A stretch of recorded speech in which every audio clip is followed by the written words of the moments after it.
I also want to thank Senator Whitehouse, who had a significant involvement in putting this draft together, and I invite Senator Whitehouse if you'd like to say a few words. I'd be delighted to, Chairman. Let me thank you for the way you've had this committee work in a really good bipartisan fashion, both on the Nuclear Energy Innovation Capabilities Act, which is the collaboration bill between the national labs and the industry and academia, and also on the Nuclear Innovation and Modernization Act, which put together a new regulatory framework to solve what I said was the problem of how do you get a Tesla through a regulatory procedure that requires the testing of its carburetor?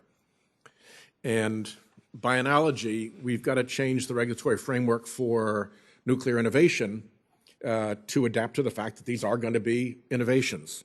Both have passed, both are underway, both are successful, and I appreciate it very much. I think that the two of the big issues we need to address here, one is how do you deal with the fact that the nuclear energy industry is financially burdened by the fact that it doesn't get compensated for the carbon-free nature of its power.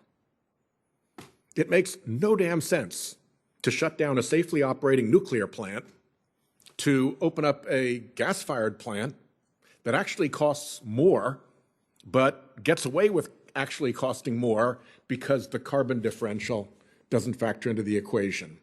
So this bill works in that space in ways that I think are very helpful, very close to what we did on 45Q.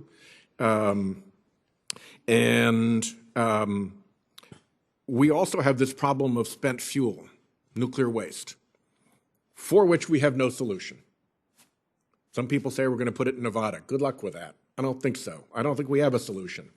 So as we steer nuclear innovation forward, I want to make sure that we make it a really important strategic priority to have that innovation focus on the potential, the holy grail of dealing with that terrible burden of spent fuel and actually turning that burden into an asset.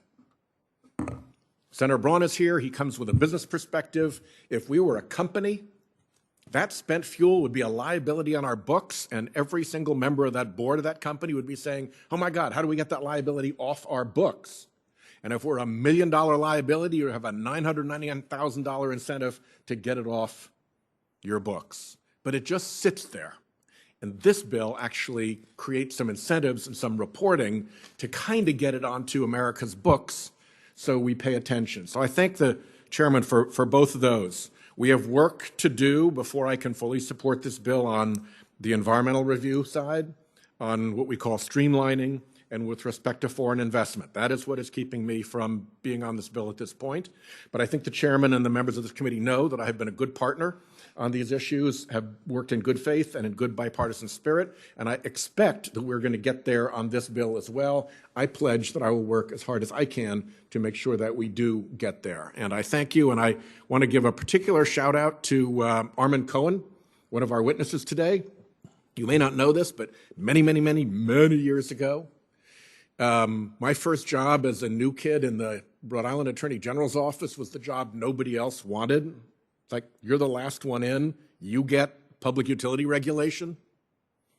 And Armin Cohen and I and Mary Kilmarks, now not with us any longer, and a few others, worked together, and in Rhode Island we made the first conservation-based electric rates in the United States of America. With our little utility, Narragansett Electric, which is now a part of the great National Grid empire, and it was a wonderful start. Armin's work in that was super important, and we have this long tradition. So it's really wonderful for me to see him in this committee hearing after all those many years of good work now, multiple decades ago. But I think we started something with those conservation-based rates, and they're all over the country now. Thank you, Chairman. Well,